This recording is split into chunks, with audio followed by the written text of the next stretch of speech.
दर्यापूर नगरपालिका शहरातील रखडलेल्या रस्त्यांच्या संदर्भात तरुण युवक ओम राणे यांनी गेल्या 5 दिवसांपासून आमरण उपोषण सुरू केलं होतं। या उपोषणादरम्यान त्यांची प्रकृती सुद्धा खालावली जात होती। उपोषणकर्ते यांना भेटण्यासाठी विविध राजकीय पक्षातील पुढारी, सामाजिक कार्यकर्ते यांनी पाठिंबा दर्शविला होता। मात्र जोपर्यंत शासन लेखी आश्वासन देत नाही तोपर्यंत आमरण उपोषण सोडणार नाही अशी ठाम भूमिका उपोषणकर्ते ओम राणे यांनी घेतली होती। अखेर ओम राणे यांनी उपोषणाची दखल शासनाने वरिष्ठ पातळीवर घेतली असून अमरावती जिल्ह्याचे उपजिल्हाधिकारी अनिल भटकर यांनी आज उपोषणस्थळी भेट दिली व ओम राणे यांना शासनामार्फत लेखी आश्वासन देऊन 19 जुलै रोजी पालकमंत्री चंद्रशेखर बावनकुळे यांच्या प्रमुख उपस्थितीत या प्रमुख समस्यांसंदर्भात बैठक घेण्यात येईल व लवकरात लवकर या रस्त्याच्या कामाला गती देण्यात येईल असे आश्वासन उपजिल्हाधिकारी अनिल भटकर यांनी उपोषणकर्ते यांना दिले आहे। शासनाच्या लेखी आश्वासनानंतर ओम राणे यांनी आपले उपोषण मागे घेतले आहे। या दरम्यान शहरातील अन्य रस्ते, नाल्या व नगरपालिकेच्या भोंगळ कारभारासंदर्भात जनतेने सुद्धा उपजिल्हाधिकारी यांच्या समोर तीव्र नाराजी व्यक्त केली आहे। यावेळी उपविभागीय अधिकारी, तहसीलदार, पोलीस प्रशासन व शहरातील मोठ्या संख्येने नागरिकांची उपस्थिती होती।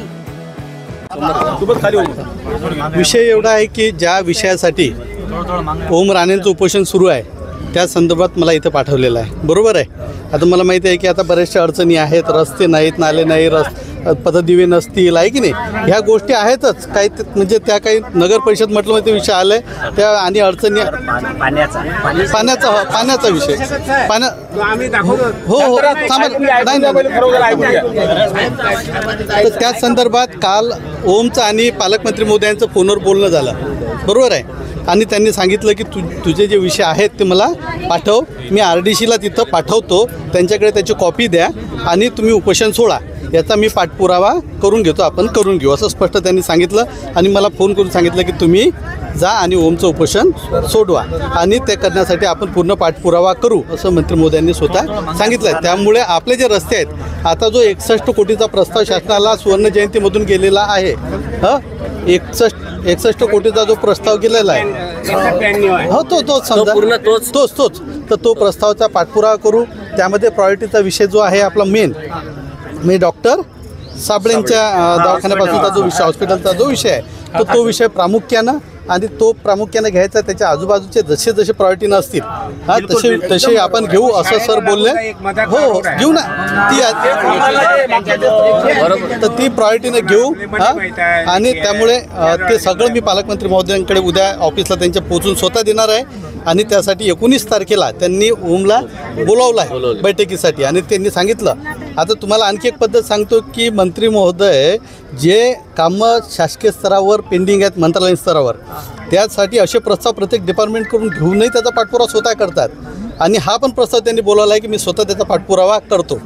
जर पालकमंत्री महोदय एवढं सांगत असतील तर नक्कीच पाठपुरावा करतील, नाही का? म्हणून आपण या अनुषंगानं आपण आज या ठिकाणी उपोषण त्यांचं थांबू, कारण दुसरा विषय तो आपला मुलगा आहे आणि त्याची तब्येत आज 5 दिवस झाले आहेत, त्याची शुगर लेवल खूप कमी झालेली आहे, तसंच आहे। हाही एक विषय प्रायोरिटीचा आपल्यासाठी। पहिल्यांदा आज त्याचं उपोषण सोडू, 19 तारखेला त्याची स्वतः बैठक आहे, प्रस्ताव मी घेऊन जातो आहे। म्हणून आपल्या सगळ्यांना विनंती आहे की नगर परिषदचे प्रॉब्लेम आहेतच, नाही का? ते प्रॉब्लेम नगर परिषदच्या अनुषंगानं आता खंडारे साहेब आहेत, डॉक्टर आहेत आणि सध्या त्यांच्याकडे चार्ज आहे, तर त्यांच्याशी तुम्ही एकदा बसून तुम्ही करा। काही DPDCतून, काही नगरोत्थानमधून, काही वेगवेगळ्या ज्या योजना आहेत, दलित वस्तीतून असतील, ह्या वेगवेगळ्या योजनातून ते मार्गी लावतील असं त्यांनी सांगितलेलं आहे की नाही? तर म्हणून बाकीचे हा विषय नाही, बाकीचे म्हणून त्या विषयावर होईल। आता असं एकदम हा विषय एकदा आपण या प्रायोरिटीनं हा घेऊ आणि बाकीच्या विषय तुम्ही आहे गावात घ्याल, कारण मला काही ते जास्त माहिती आहे। ही भावना निर्माण झालेली की आपण करदाते आहोत ना।